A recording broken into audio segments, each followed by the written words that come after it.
Les amis, bienvenue, j'espère que vous allez bien, j'espère que vous êtes en forme. Tout d'abord, excusez-moi pour l'heure à laquelle je sors cette vidéo, ce n'est pas dans mes habitudes de vous sortir une vidéo aussi tard, mais bon, je me prépare en fait pour le reveal, la présentation de la nouvelle AlphaTauri qui arrivera vers, je pense, 23 h. En tout cas, il fallait que je vous sorte quand même cette vidéo news puisqu'il y a énormément de choses à dire. Plusieurs monoplaces, monoplaces 2023 ont pu prendre la piste ces derniers jours, donc il fallait absolument que je vous en parle. Et autre chose les amis, je tenais également à vous remercier pour tous vos petits messages parce que voilà, j'étais malade toute la semaine malheureusement, donc c'est pour ça que je n'ai pas sorti énormément de vidéos.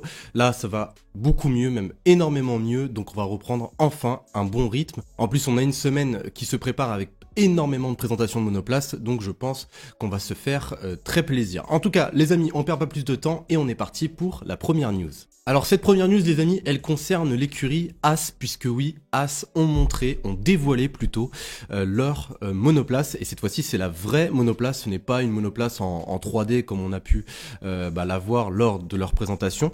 En tout cas on a pu voir plusieurs choses intéressantes et on peut se dire qu'elle a quand même un avant-goût de Ferrari, on va pas se mentir. Donc c'est une As qui ressemble énormément à la philosophie de la Ferrari. D'ailleurs ça ne me surprendrait pas que la Ferrari soit à peu près similaire, surtout au niveau des pontons. Alors en parlant des pontons, on a bien pu constater qu'ils s'affinent un petit peu plus que l'année dernière, notamment sur la partie inférieure au-dessus des entrées d'air. On a également pu remarquer qu'à l'arrière, ils ont un petit peu rehaussé les pontons pour que l'air puisse un petit peu mieux les contourner vers les suspensions.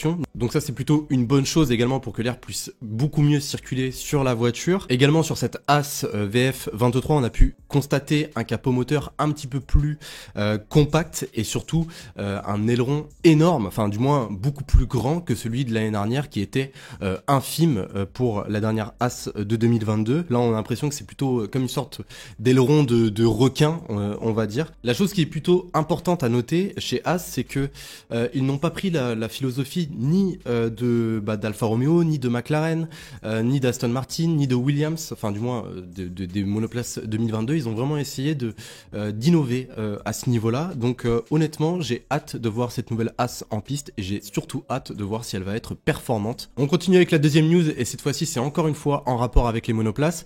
Eh bien on a pu voir la nouvelle Alfa Romeo rentrer en piste du côté de Barcelone. Alors je ne vais pas rentrer dans les détails techniques de cette Alfa Romeo puisque je vous les ai déjà donnés dans la vidéo de présentation, puisque c'était déjà la vraie voiture à ce moment-là. En tout cas plusieurs journées ont été organisées notamment avec Bottas et Guan Yu Zhou et même Théo Pourchaire. Donc voilà par rapport à Alfa Romeo. On continue directement avec la troisième news et toujours encore une fois par rapport aux monoplaces avec la nouvelle Red Bull, puisque oui, la nouvelle Red Bull RB19 a roulé du côté de Silverstone. Bon, c'était une séance de roulage on va dire publicitaire entre guillemets pour pouvoir prendre certaines séquences. Il y a eu quelques leaks, voilà, Red Bull n'ont pas voulu montrer leur monoplace, mais il y a une vidéo qui a tourné, on n'a pas pu voir grand chose, ça reste assez flou de loin, mais en tout cas on a eu les premières impressions du premier concerné, Max Verstappen. Il a lui-même cité: je viens de piloter la RB19 pour la première fois, bien sûr ce n'est qu'une journée de tournage promotionnel, mais j'ai eu une bonne première impression. Tout a fonctionné comme prévu, tout s'est bien déroulé de manière fluide et c'est exactement ce que vous espérez pour une telle journée. Maintenant, je suis impatient de me rendre à Bahreïn.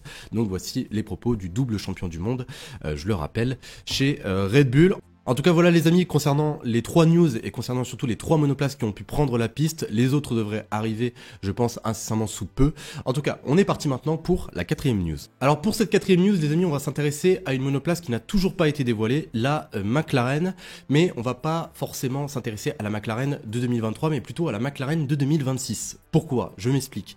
Alors comme vous avez sûrement dû le constater, il y a quelques jours de cela, nous avons appris la collaboration entre Ford et Red Bull pour l'année 2026 en tant que motoriste. D'ailleurs pour la petite parenthèse, Ford ne sera pas le motoriste de Red Bull à 100%, ça sera un motoriste à 90%, en gros ça ne sera pas Ford, ça sera Red Bull Ford.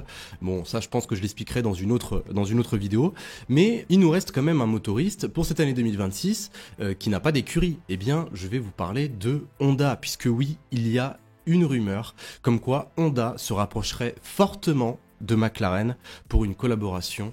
Et honnêtement, ça me ferait extrêmement plaisir. On a déjà pu constater que par le passé, Honda et McLaren se sont plutôt bien entretenus. Enfin, mis à part quelques petites exceptions, mais en tout cas, l'histoire entre McLaren et Honda est plutôt bonne. Alors, selon un journal britannique Where the Race, un premier contact a été établi entre McLaren et Honda pour une éventuelle association à partir de 2026 et l'arrivée de la nouvelle réglementation des moteurs. Alors, dites-moi les amis ce que vous en pensez. Est-ce que McLaren, Honda peuvent réussir à ramener notamment McLaren aux avant-postes? Dites-le moi, est-ce que ça pourrait être une meilleure option que Mercedes aujourd'hui en tant que motoriste pour McLaren? J'aimerais bien savoir ce que vous en pensez. Moi, je sais pas, hein. Honnêtement, je me pose encore une fois la question. Je n'ai pas forcément de réponse à vous donner pour l'instant, puisque pour moi, ça reste encore un petit peu tôt. Et d'ailleurs, toujours par rapport à McLaren, il faut savoir que la prochaine McLaren qui sortira dans quelques jours, eh bien, normalement, elle devrait s'appeler la MCL 60. Pourquoi MCL 60, vous allez me dire, puisque cette année, en 2023, eh bien, c'est le 60e anniversaire de la création de McLaren Racing par Bruce McLaren lui-même. Et on termine les amis avec une news concernant Lewis Hamilton, puisque oui, Lewis Hamilton est remonté dans la W13 du côté de Jerez. Eh bien, Lewis Hamilton a voulu donner ses impressions concernant cette W13 de 2022 et également par rapport à l'arrivée de la W14. J'ai trouvé ses propos assez intéressants, donc c'est pour ça que je voulais absolument vous les partager. Il a lui-même cité « Je ne serais pas fâché de ne plus jamais monter dedans ». Bien évidemment, il l'a dit en plaisantant concernant la W13. Ce fut vraiment une année difficile avec une voiture instable et capricieuse, handicapée par le phénomène de marsouinage provoqué par la nouvelle réglementation.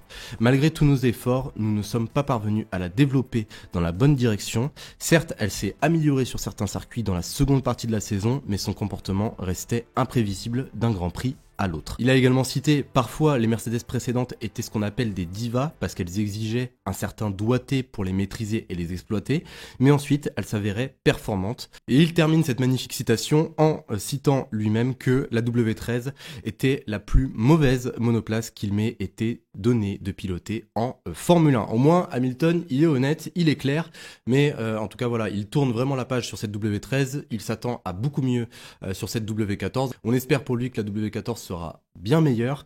En tout cas, les amis, c'est la fin de cette vidéo news. Je ne sais pas encore si je vais vous sortir la vidéo de présentation sur la AlphaTauri, puisque c'est quand même à 23h ce soir. En tout cas, je vais y réfléchir, ne vous inquiétez pas, et même je vous mettrai, je pense, certaines photos sur les réseaux sociaux. En tout cas, les amis, si vous avez aimé cette vidéo news, n'oubliez pas voilà, de laisser un petit like, c'est la récompense comme d'habitude, de vous abonner si ce n'est pas déjà fait. On va reprendre cette saison 2023 avec énormément de vidéos, donc voilà, n'hésitez pas, abonnez-vous. Et sur ce, les amis, eh bien, je vous souhaite une excellente journée, une excellente soirée. Prenez soin de vous, merci encore pour tous vos petits messages et je vous dis à la prochaine. Salut tout le monde.